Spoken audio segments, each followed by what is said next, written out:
it just even flashed back to just even Tim, like the one homeowner he's worked his whole entire life.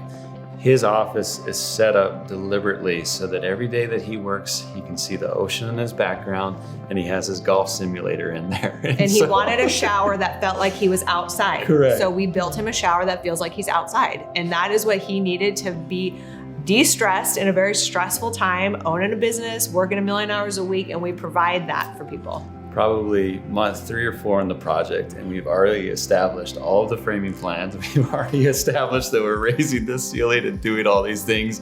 And then the golf simulator came up again. Right. And you need a certain perfect height on your swing so you clear the ceiling.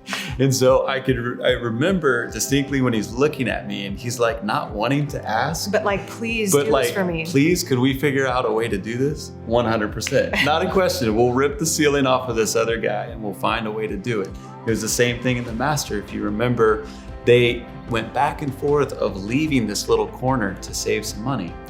Now, midway through the project, we came full circle and it's like, is it too late to move that? No, it's not too late. Is it a massive inconvenience? Yes. Is it gonna add all this inconvenience and all this extra work? Yes, but let's do it because now you've captured what is needed. And again, you've changed your daily lifestyle and it's well worth it in the end.